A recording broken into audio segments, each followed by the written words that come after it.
Hey friends, Sleepy here, and welcome to a new episode of my weekly gaming playlist series.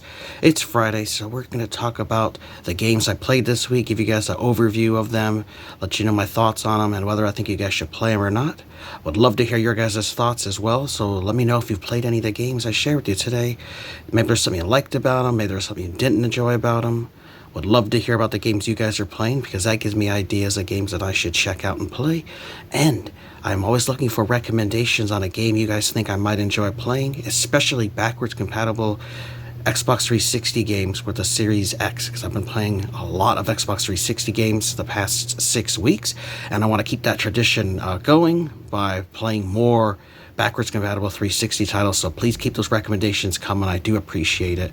I've got one game to share with you guys, and it's a continuation from last week. Really awesome game. I'm having a lot of fun playing, and that is called Bound by Flame, and this is a Spiders video game. So if you guys have played any of the previous Spiders games, like Mars Warlogs, the Technomancer, Greedfall, you'll know how amazing their games are. Now, they are not going to be your top quality AAA release games. They are a AA studio, and they do have the Euro jank to them, like my buddy Joel Cat's Game, whatever we'll call him, and I agree with him. They do have a little janky charm to them, and they don't always have the best animations at times, and the companions you have in these kind of games aren't always like the best, but they just have a little charm to them, and I really love them. So I'll read you guys from the back. Suppress your inner demon or unleash its power. You are a mercenary possessed by a flame demon in a desperate world ravaged by 7 ice lords and their dead army. In this RPG, where all your choices lead to consequences, you must choose between unleashing the powers of the beast within or rejecting the demonic influence that wants to claim your humanity. So that's really cool. So you, at the beginning of the game, you get to create your own character. You can name him. You can be a guy or girl, anything you want, but the game will always refer to you as Vulcan regardless of what your character's name is. So basically you can think of, like, if you, like I made mine in the game Sleepy, so you basically think that like he's Sleepy Vulcan, and they just tell you what your last name is. So that's just how that always is. There's not a huge customization options for your characters. There never are in these Spiders games. So you have a few different heads you can choose from and a few different hairstyles. You can't adjust body size or height or anything. So it's a real rudimentary customization, but it's still fun. And I was able to pick one that I really enjoyed, that I liked. Freely develop your abilities and combat style through 3 different skill trees. Swing the heavy weapons of the fighter, wield the sneaky dual daggers of the ranger, or use the devastating flame spells of the pyromancer, which is cool because you have 3 different skill trees to develop. I'm a huge fan of mages, so that's why I worked mostly on the pyro one. Recruit companions who will live, love, hate, and fight alongside you against the dreadful creatures of Viterial in real-time epic battles based on tactics and reaction. The bigger the danger, the greater the temptation to draw on the demon's power at the cost of your soul. Which way will you choose? So it is really cool because this game does have 3 different endings. There's multiple difficulty settings, and your choices will actually affect the game's ending, which is really cool. You have to choose, do you want to stay human, which makes the game a lot more difficult, or do you want to go down the demon path and let it start to consume you more, but then it makes the game easier? So let's check out Bound by Flame.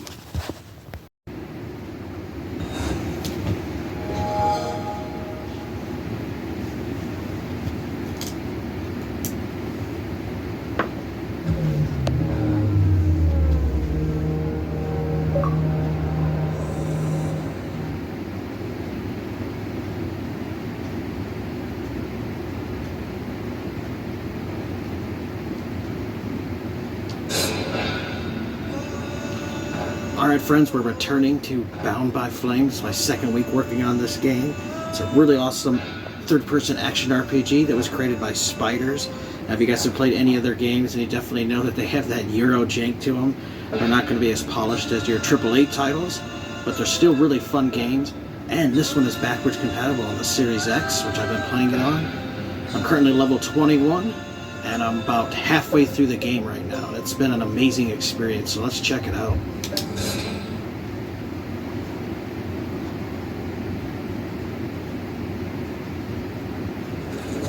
It does have pretty quick load times thanks to the power of the Series X.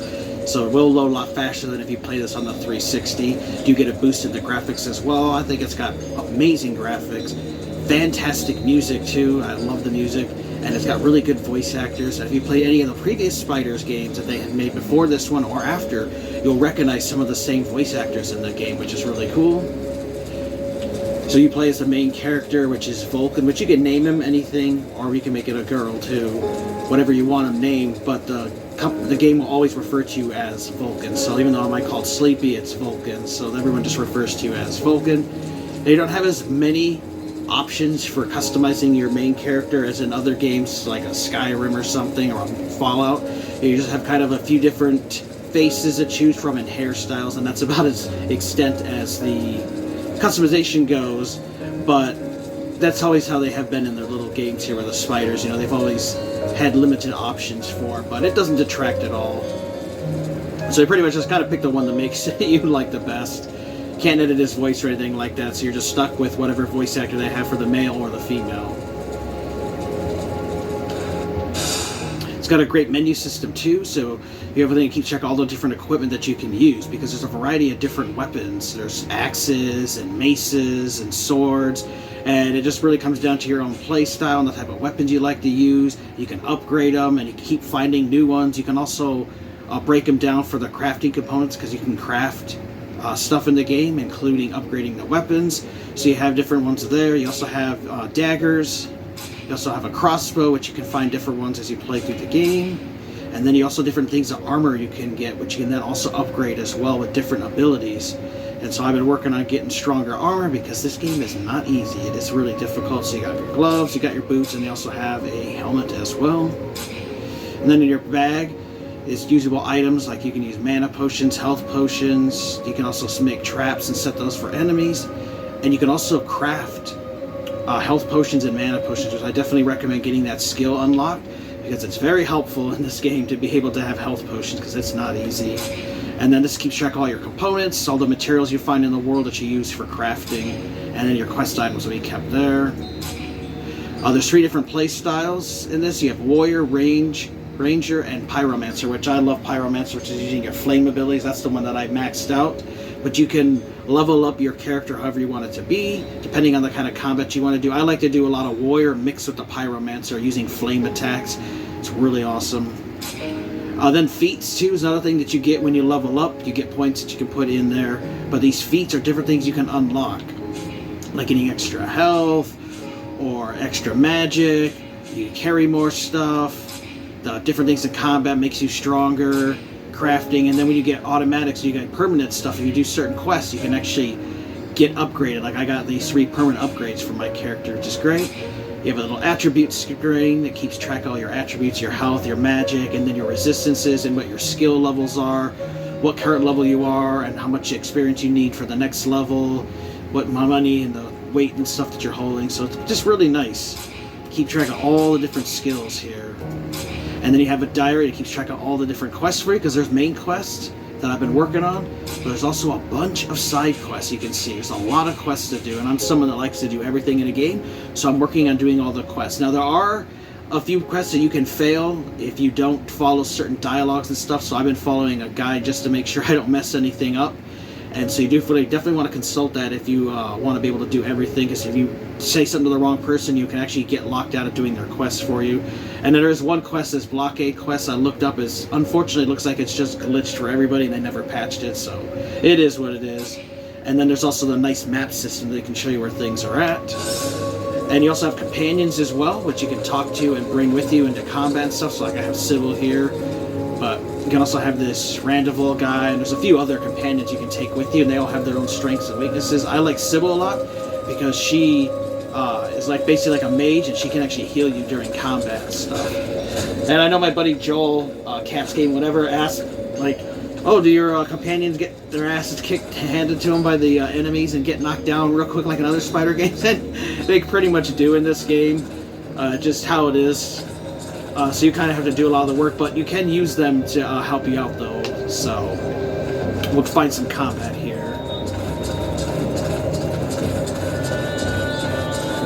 pretty sure there's some dudes right around here. We're fighting these undead walker creatures. Yep, there we go. And then, yeah, you also have this combat wheel here. You can do powers, or you can also do orders for your companion. But with the powers here stuff, you can like have hotkeys set up if you want. Like here's your health potions. I can take mana potions, my fireball attacks, and there's different stuff here that you can unlock, which is pretty sweet. So let's get into combat.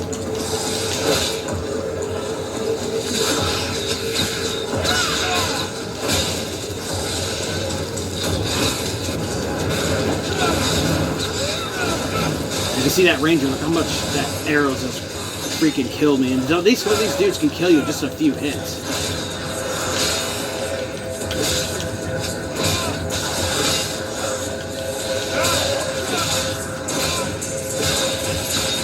I think the game's got pretty good combat.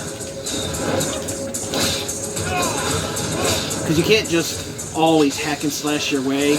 You know, sometimes you have to block an enemy's attack. And you can also parry enemies if you block right as they attack you too. So it's really cool. Oh, there you go. You see she got knocked down. But the nice thing is they don't permanently die. So once you knock all the enemies out, they will automatically revive for you, which is great. And then see, since I like having her, she'll heal you, which is great.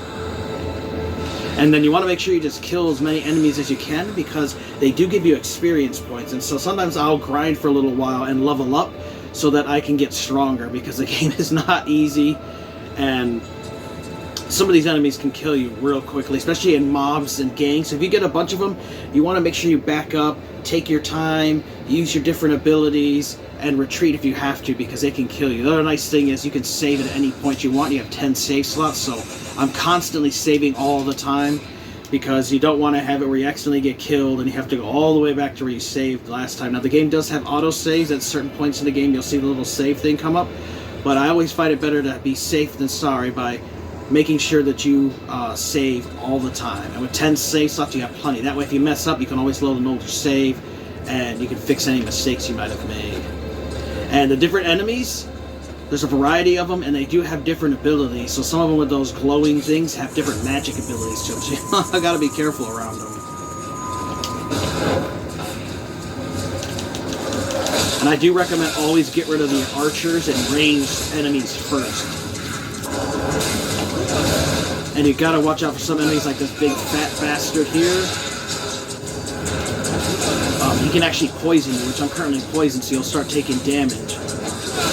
And this undead warrior here, his weapon has got dark magic on it, so he can curse you with it if he hits you.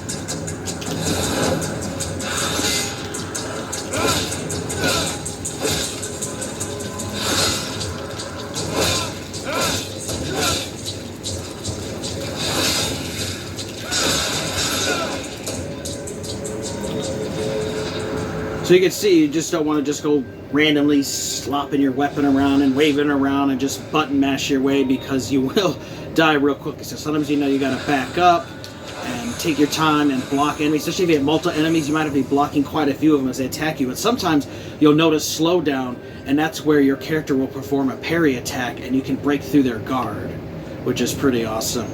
I've been having a lot of fun with this game. You know, it's not obviously a AAA game, but it's one that's really fun.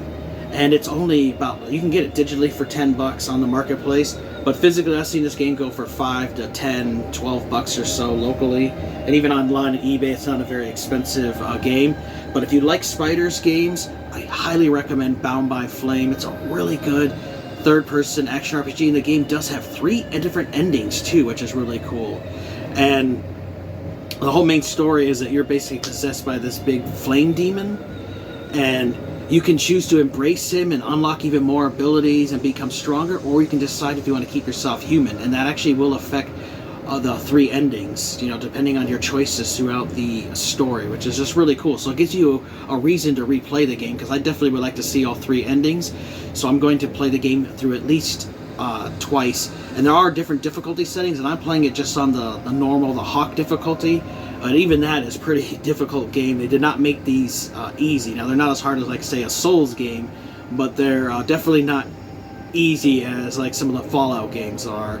So definitely just keep that in mind when you play. But I think you guys should definitely check it out, especially if you're a fan of Spiders games. Alright, hope you guys enjoyed that look at Bound by Flame. I am gotten really far into the game. I'm over halfway now done with it, and I've been having a lot of fun going through and doing all the quests. I do have a guide that I've been using on my phone. Sadly, this game never got a physical strategy guide, but the guide is definitely essential if you want to make sure you don't miss anything, because some quests can be missed if you don't do them in time, and the choices you make will affect what quests you're able to do. And so it's nice to be able to know that. So that's why I have a guide for this. But I do plan to beat this game more than once because I love these kind of games. And I want to see all 3 different endings. Now, and there is a way for you to basically see 2 of the 3 endings in one playthrough, because you can just reload to save and make a different choice. But as far as like embracing the demon, once you do that, you really can't unlock one of the other endings. So you have to play the game at least twice. So I do plan to play through it at least 2 times. And I'm hoping to have this here beat the next week, because I'm having a lot of fun with this game. It probably would take you about, I'd say about 20-something hours to fully beat the game. As it's just how much the stuff there is in the game. Now, if you were to do the story only and skip all the side stuff, you could beat it a lot quicker.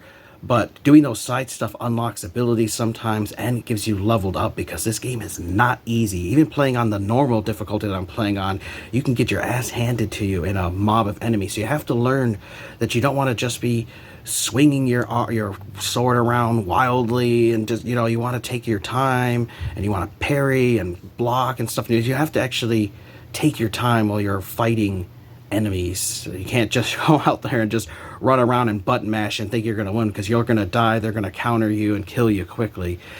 So you definitely have to take your time in combat, which I really like. And like I said, because it's kind of janky, but it's just a really fun game, and it's cheap too. You can get this game like physically for $10 or under. You can also buy it online for $10, and it's backwards compatible on the Series X. So this is going to stay online for a long time, being available to buy. So really awesome game. If you guys like Spiders titles, highly recommend you check out Bound by Flame. But let me know your guys' thoughts. If you ever played the Bound by Flame game, it's amazing, and I really recommend it. You can get it also on the PlayStation 3. They did release a PlayStation 4 version as well, which is kind of cool. But if you want to be able to play it on your Series X, I recommend getting the 360 version, because it is backwards compatible. Alright guys, I want to thank you for watching. Take care, have an amazing day, and Sleep will see you guys next time.